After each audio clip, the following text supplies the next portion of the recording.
അവർ രണ്ടുപേരും മുൻപോട്ട് നടന്ന് കുറെ ദൂരെ നിന്ന് ഒരു മരത്തിന്റെ പുറകിൽ ഒളിച്ചു നിന്ന് നോക്കിക്കൊണ്ടിരുന്നു. ആ സമയം കുറുക്കൻ ഉറക്കം എഴുന്നേറ്റിരുന്നു. Good morning everyone. ഇവിടെ അതിന് ആരുമില്ലല്ലോ, ആർക്ക് ഗുഡ് മോർണിംഗ് പറയാനാ? ഇതു പറഞ്ഞ് അതിന്റെ നോട്ടം നേരെ മുട്ടയിലേക്ക് തന്നെ പോയി. അതിന്റെ മുഖവും തെളിഞ്ഞു. അത് ഓടി അവിടേക്ക് വന്നു.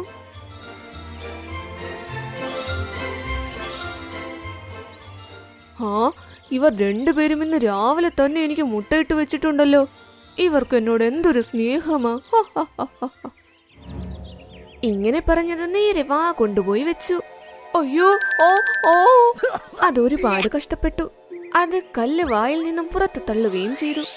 അയ്യോ ദൈവമേ, ഇത് കല്ലാണല്ലോ. ഈ കൊക്ക് എന്തോ പണി ചെയ്തിട്ടുണ്ട്. കുഴപ്പമില്ല, അടുത്ത തവണ ഞാൻ നോക്കിക്കോളാം. ഇന്നിവിടെ നിന്നും പോയേക്കാം. ഇങ്ങനെ പറഞ്ഞത് തന്റെ ഗുഹയുടെ അകത്തേക്കും പോയി.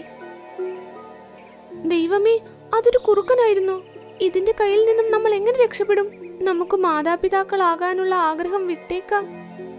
ഇത് നമ്മളെക്കാൾ ശക്തനായ മൃഗമാണ്. എന്നാൽ പേടിക്കേണ്ട ആവശ്യമില്ല. നമ്മൾ മനസ്സുകൊണ്ട് ചിന്തിക്കുന്നതിന് പകരം ബുദ്ധി കൊണ്ട് ചിന്തിക്കേണ്ട സമയമാ.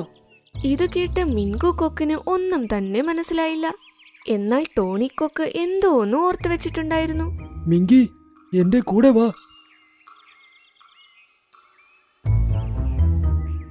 മിൻകിക്കൊക്ക് ടോണിക്കൊക്കിന്റെ ഒപ്പം ഒരു ഗുഹയുടെ അടുത്തേക്ക് പോയി.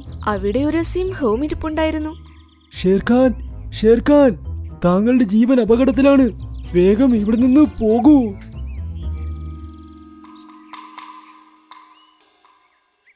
നീ എന്തായി പറയുന്നത്? എന്റെ ജീവൻ ആര് കാരണമാണ് ആപത്തിലുള്ളത്? ഒരു ക്രൂരനായ കുറുക്കൻ ഇവിടെ ഉണ്ട്. അവൻ ഇതുവരെ ഒരുപാട് മൃഗങ്ങളെ കൊന്നിട്ടുണ്ട്.